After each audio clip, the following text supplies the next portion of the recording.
किसान भाइयों, देखो ये ट्रेंच विधि में हमने गन्ना बोया है और इस ट्रेंच विधि के गन्ने के बीच में हम लोगों ने मेंथे की फसल बोई है।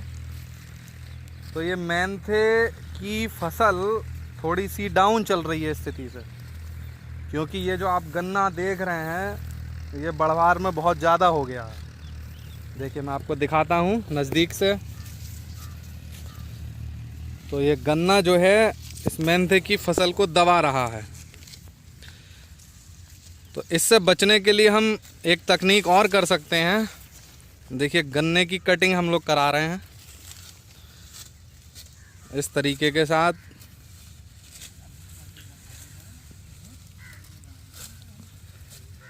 इस गन्ने के कटने से जो मेंथे की फसल है इसे प्रकाश अच्छी स्थिति में मिलेगा और भोजन पानी की व्यवस्था इन फसलों की थोड़ी सी सही होगी तो मेंथा सही स्थिति में वापस आ जाएगा और गन्ने पर इसका कोई फ़र्क नहीं पड़ने वाला है। कुछ दिनों के बाद दूसरी वीडियो हम लोग लेकर के आएंगे। इसी खेत को हम फिर से दिखाएंगे जिसमें आप देखेंगे कि मेंथे की फसल यहाँ से थोड़ी अच्छी बढ़वार ले गई है और गन्ने पर भी आपको कोई फ़र्क दिखाई नहीं देगा। देखो बिल्कुल पत्ता मिला करके ये कट रहा है। इस स्थिति से आप भी अपने अपने खेतों में जिन्होंने ट्रेंच के बीच में कोई भी फसल मेंथा इत्यादि कुछ बोया हो तो आप गन्ने को काट सकते हैं। गन्ने की पत्ती के कटने से इसके ऊपर कोई विशेष प्रभाव नहीं आने वाला है, आप देख सकते हैं। फिर से आपको ये दिखाया जाएगा एक बार खेत।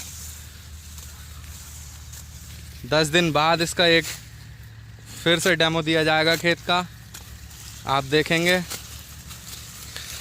भाई प्राजी दिनेश सिंह सिरोही, बढ़ा ताजुद्दीन संभल से, चाचा श्री हमारे पवन सिरोही जी,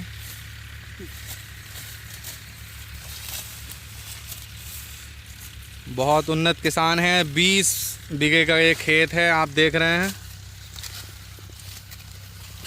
और ये 20 बीघे ट्रेंच विधि से गन्ना और मेंथा दोनों फसल बोई हैं और सब्जी का भी ट्रायल किया है इन्होंने। बराबर में आप खेत देख रहे हैं घुइया का, अरवी की सुंदर फसल और साथ में एक गन्ना देखो कितना सारा काट दिया और ये सारा खेत कटेगा। और किसान वीरों, इससे जो गर्मी के मौसम में चारे की समस्या है, चारे की समस्या भी आप हल कर सकते हैं। भूसा यदि आपके पास में थोड़ी सी कम स्थिति में हो तो इस पत्तों को ले जा कर के अपने अपने जानवरों को खिलाएं, उन्हें भी पौष्टिकता प्राप्त होगी। फिर मिलेंगे